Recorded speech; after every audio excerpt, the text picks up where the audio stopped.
పంచాయతీ ఎన్నికల సాక్షిగా బీజేపీలో కేంద్ర మంత్రి బండి సంజయ్, ఎంపీ ఈటెల రాజేందర్ మధ్య విభేదాలు మరోసారి బయటపడ్డాయి. గ్రామాల్లో సర్పంచ్ అభ్యర్థులుగా ఈటెల, బండి వేరువేరుగా బలపరిచిన అభ్యర్థులు పోటీలో నిలబడటం, ఈటెల వేరు బీజేపీ వేరు అన్నట్టుగా బండి వర్గం సోషల్ మీడియాలో పోస్టులు పెట్టడం చర్చనీయాంశమైంది. తాను బీజేపీ ఎంపీనని అవగాహన లేని పిచ్చోళ్లు పోస్టులు పెడుతున్నారంటూ ఈటెల కామెంట్స్ చేయడం హాట్ టాపిక్ గా మారింది. ఇదిలా ఉంటే హుజురాబాద్ సెగ్మెంట్ లో తొలిదశ పంచాయతీ ఎన్నికల్లోని ఇద్దరు నేతల మధ్య పంచాయతీ తీవ్ర స్థాయికి చేరింది. ఇక రెండో మూడో విడతల్లో పార్టీ బలపరిచే అభ్యర్థులు గందరగోళంలో పడ్డారు. ఇక దీనిపై మరింత సమాచారాన్ని మా ప్రతినిధి భవిత లైవ్ ద్వారా అందిస్తారు. భవిత, చెప్పండి, అసలుకి ఇటు పంచాయతీ ఎన్నికల్లో బీజేపీ ఓటమికి గల ప్రధాన కారణాలేంటి? అలాగే చూసుకున్నట్టయితే ఎందుకు ఇటు సంజయ్, ఎంపీ ఈటెల రాజేందర్ మధ్య విభేదాలు మరొకసారి బయటపడ్డాయి? దీనికి గల అసలు ప్రధాన కారణాలు ఏంటి? అప్డేట్స్ ఏంటి? వెన్నెల, గత కొంతకాలంగా బీజేపీ పార్టీ అంటే క్రమశిక్షణకి మారిపోయారు. కానీ అది ఇప్పుడు కాస్త రివర్స్ అయిందనే చెప్పాలి. ఎప్పుడు చూసినా కూడా బీజేపీ నేతల మధ్య అంతర్గత పోరు ఏదో ఒక విధంగా బయటపడుతూ వస్తుందని చెప్పాలి. ఎందుకంటే గత కొంతకాలంగా కూడా అంటే రాష్ట్ర అధ్యక్షుడిగా రామచంద్రరావు ఎన్నికైన తర్వాత అది మరీ పీక్ స్టేజ్ చేరిందని చెప్పాలి. ఒకరు కాదు, ఇద్దరు కాదు, ఉన్నటువంటి నేతలంతా కూడా గ్రూప్ రాజకీయాలు, గ్రూప్ పాలిటిక్సే చేస్తున్నారని చెప్పాలి. కొంతమంది ఒక వర్గం, కొంతమంది ఒక వర్గం, ఇట్లా ఒక్కొక్క వర్గంగా విడిపోయి వారి యొక్క అంటే వాళ్ళ తీరు మాత్రం బయటకి చూసే వాళ్ళకి మాత్రం ఖచ్చితంగా బీజేపీ నేతల మధ్య సమన్వయం లేదు అనే పరిస్థితి అయితే క్లియర్ గా కనపడుతుందని చెప్పాలి. అయితే తాజాగా గత కొంతకాలంగా జూబ్లీహిల్స్ ఉప ఎన్నిక తర్వాత కూడా రాష్ట్ర స్థాయి నేతల నుంచి జాతీయ స్థాయి నేతల వరకు కూడా బీజేపీ నేతలకు ఒకరు వెనుక ఒకరు క్లాసులు ఇచ్చినప్పటికీ కూడా ఎక్కడ కూడా వాళ్ళ తీరు మారటం లేదని చెప్పాలి. అయితే తాజాగా బిఎల్ సంతోష్ కూడా అంటే అసెంబ్లీ ఎన్నికల తర్వాత కొత్త బీజేపీ చీఫ్ ఎన్నికైన తర్వాత కూడా బిఎల్ సంతోష్ జాతీయ ప్రధాన కార్యదర్శిగా ఉన్నటువంటి బిఎల్ సంతోష్ రాష్ట్రానికి రావడము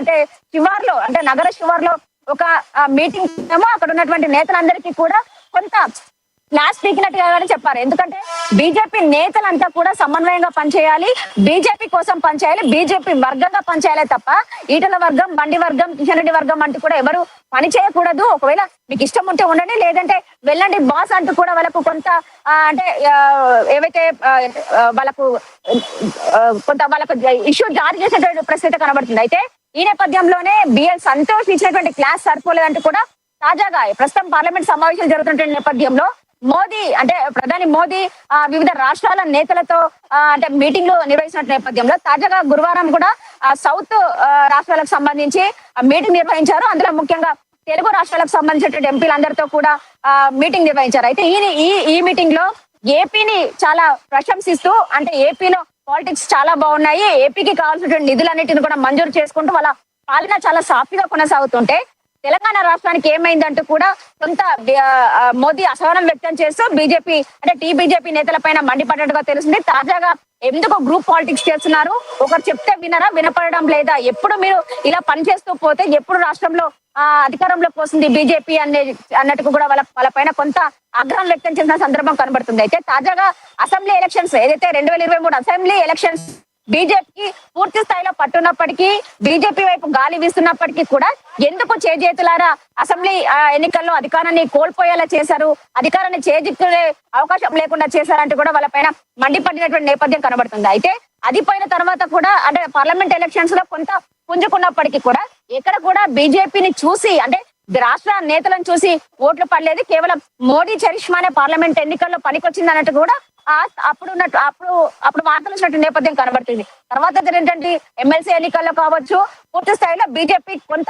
పట్టు సాధించినటువంటి నేపథ్యంలో ఇంకా మరింత ముందుకు వెళ్ళాలి తప్ప గ్రూప్ రాజకీయాలు చేస్తూ పార్టీ ప్రతిష్టకు భంగం కలిగేలా చేస్తున్నారట్టు కూడా మోడీ ఒకవైపు క్లాస్ పీక్తూనే ఏదైతే ప్రస్తుతం తెలంగాణ రాష్ట్రంలో స్థానిక సంస్థల ఎన్నికల నేపథ్యంలో ఆ రోజు మొదటి విడత ఎన్నికలు జరగడము, అదే రోజు ఫలితాలు రావడం, ఒకవైపు ఉదయం మోదీ క్లాస్ తీసుకోవడము పక్కన పెట్టి అదే రోజు మధ్యాహ్నం దాదాపు 3 నుంచి 4 గంటల ప్రాంతంలో ఏదైతే బండి సంజయ్ కి సంబంధించినటువంటి వర్గం కూడా పూర్తి స్థాయిలో మరొకసారి వాళ్ళ యొక్క విభేదాలను, వాళ్ళ యొక్క విమర్శలను బయటపెట్టిన నేపథ్యం కనబడుతుంది. ఒకవైపు జాతీయ స్థాయి నాయకులు మోదీ కూడా క్లాస్ తీసుకున్నప్పటికీ కూడా మీరెంత అన్నట్టుగా కూడా వాళ్ళ యొక్క తీరు కనిపిస్తున్న నేపథ్యం కనబడుతుంది. అయితే మొదటి విడత ఎన్నికలకు సంబంధించి స్థానిక సంస్థల ఎన్నికలకు సంబంధించి ఏదైతే హుజూరాబాద్ నియోజకవర్గానికి అయితే కరీంనగర్ పార్లమెంట్ స్థానంలో హుజూరాబాద్ నియోజకవర్గానికి సంబంధించి ఒక కమలాపురం మండలం సంబంధించి ఏదైతే